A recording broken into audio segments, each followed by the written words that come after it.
Lightning like Steve McQueen. I'm in the fast lane when the light turns green. And I built tough, I ain't nothing but grit. Cause I made rugged blood, sweat, and spit.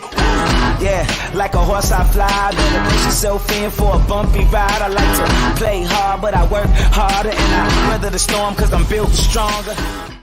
What is up, ladies and gentlemen? We are back. We are live. It is the Freight Coach Morning Show, the top morning show in transportation, coming to you guys every single weekday, 8:30 a.m. Pacific, 10:30 Central, to break down some industry headlines, and most importantly, provide some actual insight into what you can do with all of this information. If this is your first time tuning in, welcome. This is the real side of freight, ladies and gentlemen.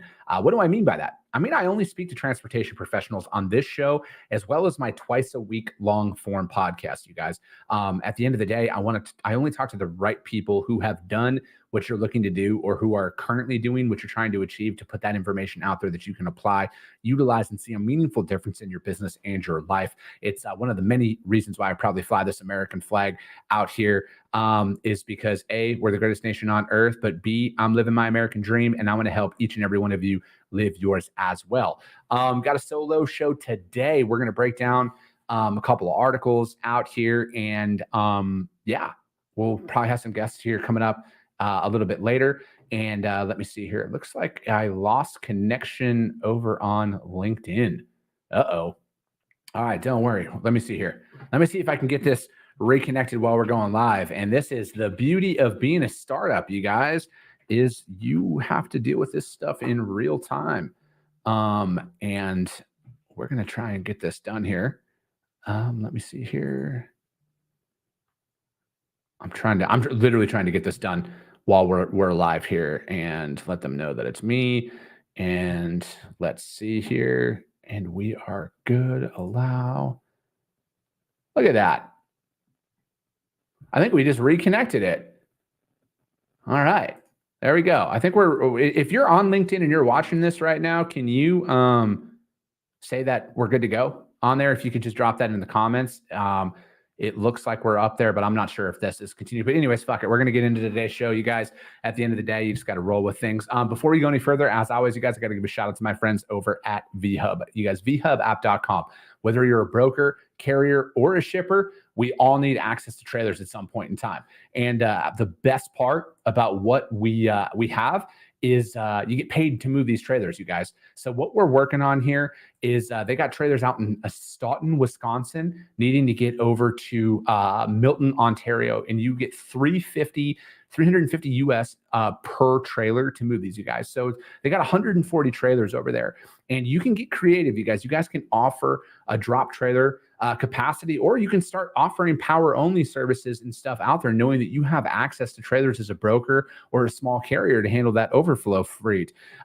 They also have trailers over in Chattanooga, Tennessee, and needing to get over to Clinton, Oklahoma, and you get 600 US per trailer. On that, you guys, those are some dry vans. They got a bunch of trailers over in San Diego, California, needing to go to all over the country. You guys going over to Maryland, New York, Texas, Virginia, North Carolina, Georgia. They range all over from $1,100 to $2,200 per trailer.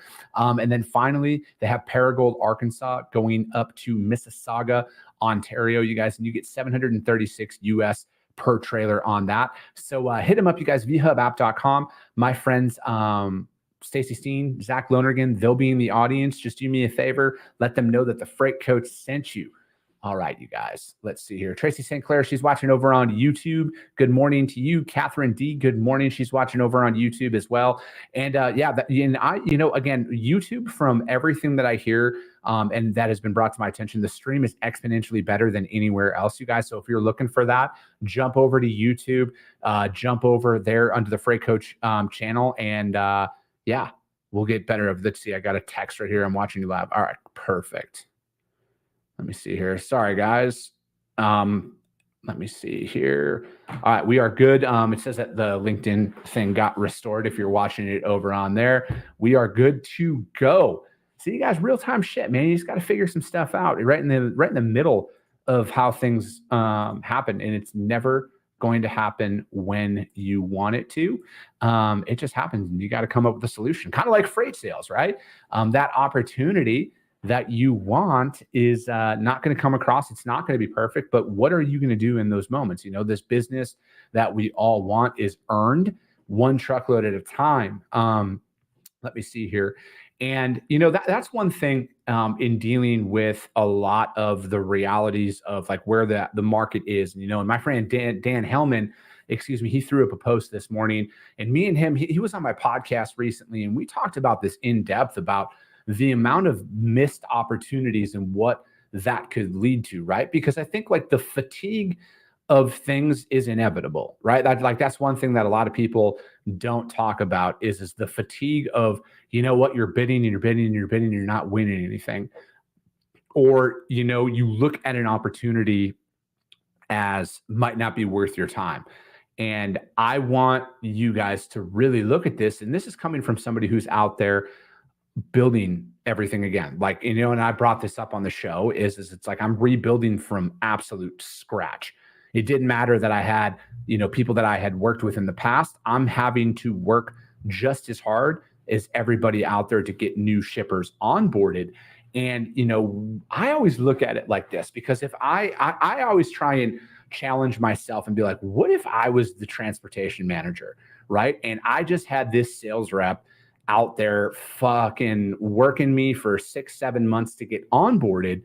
And then we get them onboarded, they quote out a couple of loads, and then they stop, right? And from there, it's like, I would want to question them, because again, it's like, I look at it as every single time you get to quote a shipment is like a privilege, right? Because, coming from somebody who's on the outside looking in with a lot of my prospects right now is that next opportunity, I don't know when it's going to come from or where it's going to come from, right?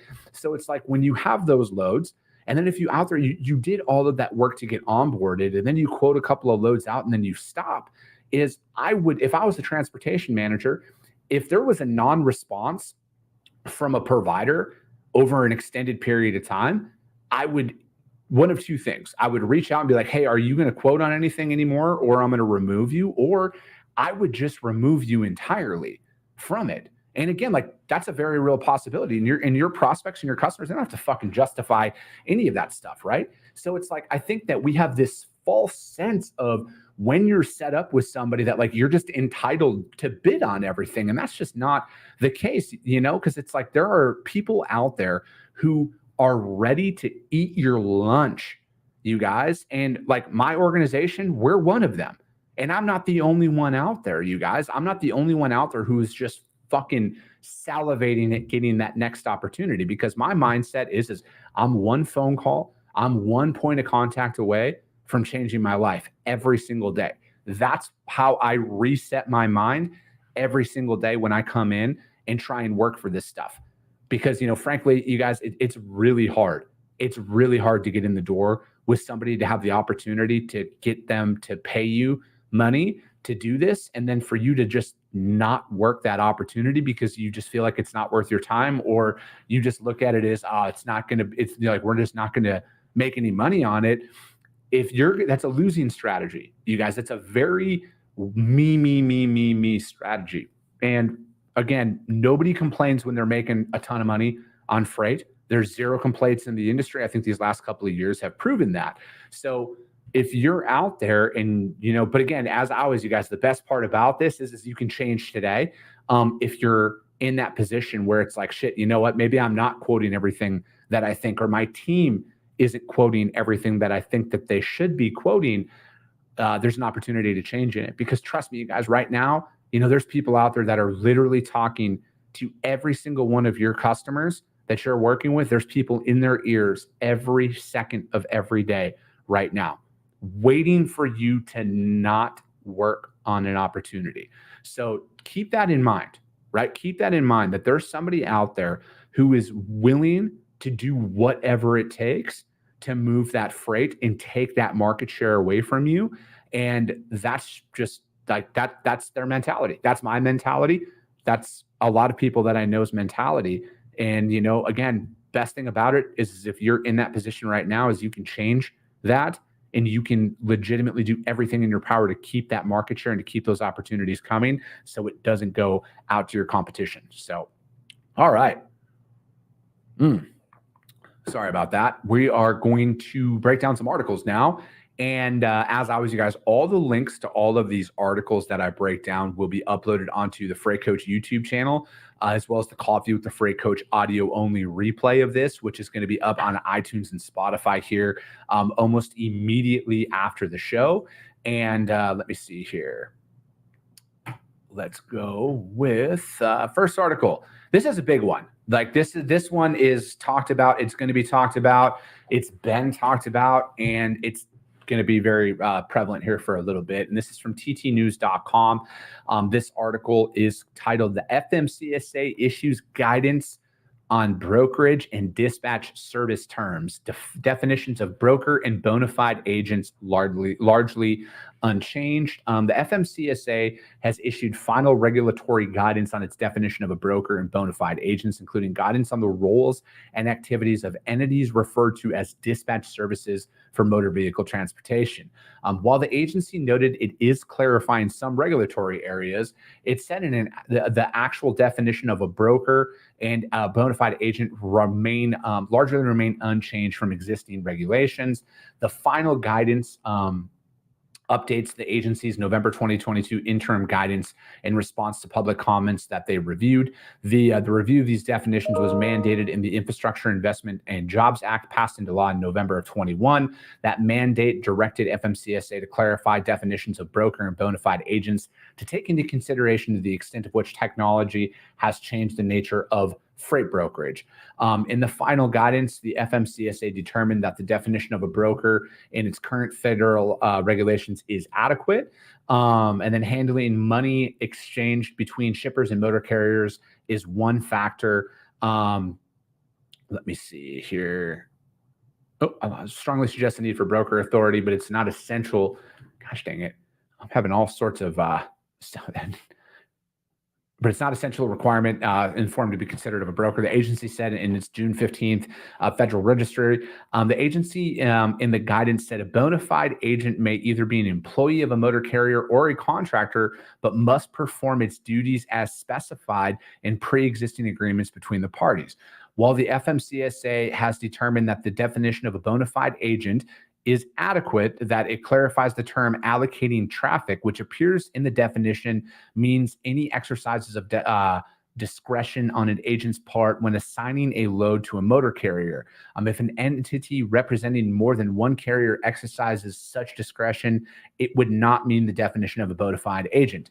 It continued, if the bona fide agent represents only one motor carrier, it will assign all loads it sources to that particular carrier, and thus not exercise of discretion is necessary. And there is no dispute that the agent is not a broker. However, an agent representing multiple carriers should be careful to structure its agreements to avoid possibility of allocating traffic. The FMCSA noted it's unable to change the statutory definition without going through the rulemaking process. And the TIA, let me see, Chris Burrows said this. Chris has been on the show, said it was not surprised with the language in the final guidance, and stressed that the sector still faces challenges in the marketplace. As we said, when the FMCSA released its interim guidance, we thought it was a positive first step, but the guidance did not go far enough to address the growing concern of unlawful brokerage activities in the marketplace. The final guidance reaffirms that statement, and the association will now strategize how to improve on it so it creates a level playing field for licensed entities that are doing business the right way. The TIA has talked about the rise in unlawful brokerage activities out there. And let me see, the infrastructure law also directed them to examine the role of dispatch services in the transportation industry. In the guidance, the FMCSA said dispatch services fall outside of its purview. The existing registration statutes do not authorize the FMCSA to regulate any entity in the transportation industry other than motor carriers, brokers, and freight forwarders. If a dispatch service or other entities does not meet the criteria for inclusion, the FMCSA is unable to require registration or otherwise regulate. Interesting. As for the term dispatch service, the FMCSA said some features of these services include working exclusively for motor carriers, not shippers, sourcing loads for motor carriers. Congress did not define dispatch service in the IIJA mandate. the FMCSA attempted to determine what constitutes constitutes a dispatch service, and by examining the rules out there, what it plays in the industry, and set out several common features. This is interesting that it was out there. The FMCSA, okay. So essentially, nothing is going to change, right? Nothing is that they're out there is going to change. I think that there's some clear verbiage issues that are out there. Again, from my perspective, and I've stated this extensively, I think that the barrier of entry needs to rise in this, right? Because as a broker, it's not required by law that you should have to have insurance, right? Like cargo insurance. That's not required by law, which I think should change. I know not every broker out there agrees with that, but this is just my opinion. I think that for us to eliminate a lot of these situations that we face is you need to raise the barrier of entry. You need to have some real skin in the game out there. I think that in regards to dispatch services, I remain impartial in them. I don't necessarily I think that they need to be held to the exact same standards as brokers. I truly do, because I feel like they are doing the exact same thing that a freight broker is doing at the end of the day. I truly do. You're not going to change my opinion on that, because all you're doing is it's situationally based. So for me in particular, I want to see, I'd like to see some of that change. Is that going to happen? Probably not. I think that that's a losing battle. At the end of the day, that could go rounds and rounds and rounds, and then there would be no clearance or further clarification or anything on it. What I personally feel is irrelevant, because frankly, nothing is going to be done about it. Really, when it boils down to it, nothing's going to be done. And but again, I just look at it like this, because I've dealt with a lot of shitty situations in this industry when it comes down to it. And, for me as a broker, vetting your carrier partners is very key. This is one of the biggest things why I'm so passionate about what we're doing at Broker Carrier. And it is a shameless plug over for that, because I think that for us, we need to raise the standards of how we operate. A lot of the situations that we face as brokers, and I'm not here to argue what's fair and what's not fair, because frankly, nothing's fucking fair, right? Nothing's fair in life. And if you're looking for fair, go fucking crawl under a tree and hide for the remainder of your life, because life's not fair. The industry's not fair. Nothing's fucking fair. You got to fight for what you want. And, for me, again, back to this is we got to raise our standards for how we operate. This is one of the big things, as a broker, when you're setting carriers up, for example, this is why I want us as a broker to call and verify insurance information that's out there, verify that document that is sent over, the coverages that are there, because it's does that if you're hauling reefer freight, and I'm going to use this as a very prime example, an insurance monitoring service might just say, yeah, they have reefer insurance on there, but what does that reefer insurance actually cover? Does that cover everything? Or is that if the reefer unit itself breaks down? Because if I was hauling reefer freight out there, I would want to know, does that insurance cover if the driver sets the wrong temperature or the wrong settings on there and it ruins the load? Or does that carrier's insurance have a ground to stand on to refuse that claim, because their insurance only covers reefer breakdown, not errors and stuff like that? So again, I would want to have those conversations with people. That's why I'm so passionate about us doing what we do at Broker Carrier when we're setting people up. Is because if you don't have those conversations, how are you going to know?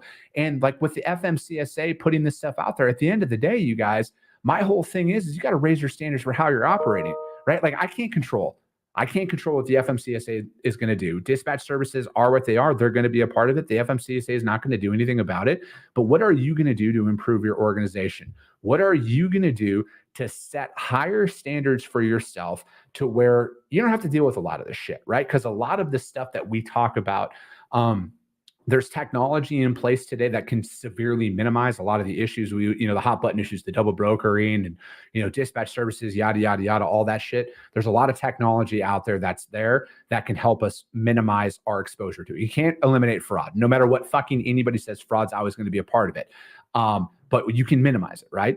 And, from there, it's like, what are you doing? Do your due diligence, right? Like that is your business. You need to protect it. And that's why, again, back to us raising the standards for a barrier to entry into the industry, I think is very crucial. And I think it eliminates a lot of that behavior. But again, what are you going to do to ensure that your team is doing everything in their power to vet those providers? And this exact same thing goes to any carrier out there. You need to vet the brokers you're working with. You have to. Because at the end of the day, that's your business, that's your livelihood. It's nobody else's fault if something goes wrong, and that's a hard pill to swallow for a lot of business owners. I personally see the value in a lot of these situations. Let me just put this out there. I fucking hate it when things go wrong, right? But if they don't, you never have an opportunity to change the way you're doing things, right? Like when I first got in this industry, I wanted everything to be done on a handshake agreement. I thought I was being cool and nice and everything. And it burnt me. It burnt me out of thousands and thousands of fucking dollars that in all reality, I'll never see, right? I'll never see that money. But if I didn't go through that, I wouldn't have changed the way that I do and make contracts a reality inside of my business, at Freight Coach Enterprises for a lot of things. It makes me more aware of those situations. So again, it's just like, what can you do differently to minimize a lot of this stuff? And where we are in regards to where the FMCSA is on a lot of things is I think I've a lot of the articles that I've broken down is my opinion doesn't change in this one. They have essentially said, you're going to have to fucking deal with this on your own. Trust me when I say this, you guys. If the FMCSA could come up with a way that they know that they could make dispatch services have to file with the FMCSA and have a surety bond and an MC, they would. They are very much incentivized to increase that. That's why, at the end of the day, that's a revenue stream. And trust me, if there's a way for them to do that, they will. It's just not happening right now with this. And again, where we are with it, what can you do in your business to improve your standards and to increase why people would want to work with you and protect your organization as a whole? Let me see here. Give me just 1 second. And I got a reply to a customer of mine. See, again, you guys, I'm in the middle of this stuff all together with you guys. Let me reply to this customer and we will get the other article done here. You guys, again, give me just one moment. Right here. Gonna reply and then we will get to the other article.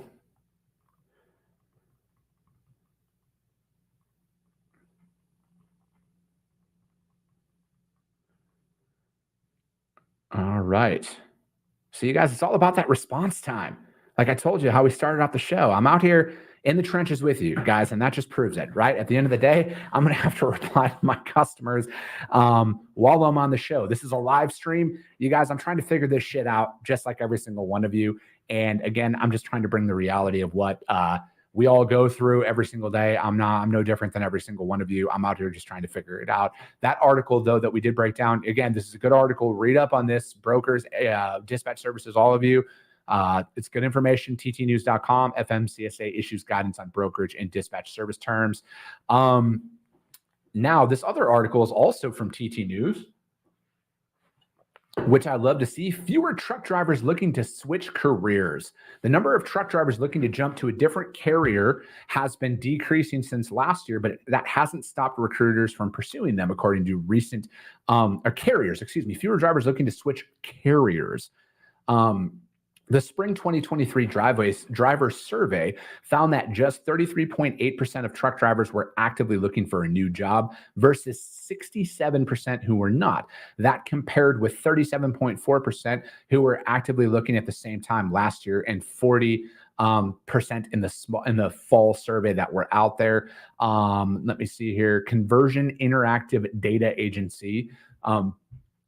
Conversion Interactive Agency and People Data and Analytics compiled the reports for the study. The first question that we asked is if they're looking for a new driving job, said Scott Dismuke, is the VP of Operations. That 33.8% was lower than maybe I had thought, just given the freight recession and drivers really searching for miles and loads right now, and that was surprising to me. The drivers surveyed are still actively being sought out by other carriers. However, the survey found that 50% are being recruited at least once a week, while 17% are being recruited more than twice a month. And 16% are being recruited at least once a month. The biggest takeaway was the importance right now for carriers to be really investing in their brand, said Priscilla Peters, who's a VP of Marketing at Conversion Interactive Agency. This is a great time to establish your brand presence with drivers, even though many of them are not looking. Peters said that carriers should be investing in retention strategies for their current drivers and recruitment strategies for potential hires. And she noted that regardless of who they drive for, drivers will establish a brand preference. Showing up in the moments that count is what we normally call it, because someone's recruiting your drivers, even if you are not. And Dismute noted that a deeper dive into the data revealed why fewer drivers are looking for a new job. 9.5% of the respondents said they are afraid to make a move with the current economy, while 17.2% are looking to get more experience. And if those factors shift, the driver market could also swing. Between the drivers that want more experience or need more experience and the ones that are afraid to make a move in this economy, we're looking at 25 to 26% of the drivers. If you dig into it, there's some numbers that can be quite alarming if you're a carrier from a retention standpoint. The survey found that the pay and lifestyle issues were top of mind. Again, I want to reiterate this point. Pay and lifestyle issues are top of mind to drivers. Predictable pay was the reason why drivers cited 71.4%, followed by 66% seeking for more home time and 41% seeking more consistent miles. I think the key word is predictable, because in today's economy, especially in the freight economy, it might be more difficult for drivers to guarantee that. And then predictable pay and better home time are what rose to the top, and that's not surprising. And then responses were split on question whether the slowing freight market has negatively affected pay. 50% said it was, and 49.6% saying that it hasn't. And he said that data point, Dismuke said that data point was a surprise, and they expected that number to be a little bit higher. I think it's interesting to note, though, again, is it's like this might come as a shock, but driver retention, I think, is the biggest issue hurting this industry as a whole. And then when you break things down, again, if you're out there, like driver pay, lifestyle, parking, all of that is consistently been, and this is just kind of like from when I've started creating content on this industry for the last 3 years, has been the biggest issues that drivers bring up year in and year out. Like this survey and this article is not unique. This is the same information that comes out every single year. Yet why are these topics of conversation? At the end of the day, as the employer, it's a failure on your part, right? Because again, it's probably always the same companies that are pushing for the recruiting side of things. And again, I'm sure that there's obviously there's a lot of carriers out there who are doing the right thing. They're paying the money. They've made the changes. They're doing this, but they're, again, like these topics aren't like new, right? So it's like, if you're a carrier right now and you're faced by this, the best part about all of this, as always, is you can change this today, right? Like the data and the information is out there. Driver pay, lifestyle, home time, parking, those are like that right there are the biggest issues that are out there that the drivers are concerned about. And that is year in and year out, multiple times a year. So make those changes. What can you do? And I think you're going to alleviate a lot of those recruiting woes and retention woes that you're talking about, you guys. So that article, ttnews.com, fewer truck drivers looking to switch carriers out there. And that's really what all we're going to be able to get to today was those 2 articles, you guys. We'll be back tomorrow. And as always, you guys, if you guys saw value in this, or if you guys got value out of this show, subscribe and share the show. You guys rank the show. This just helps us reach more people, right? At the end of the day, I hope, like just one person can listen to this and get value and make a meaningful difference in their business and their life. That's what my messaging is. And you know what? You ranking that show and putting it out there could help it reach that one person, you guys. And that's all what we're looking for. So that's going to be it for today. We'll be back tomorrow. As always, you guys, the Freight Coach Morning Show, 8:30 a.m. Pacific, 10:30 Central. I appreciate you guys. I love you guys. And we'll be talking to you soon.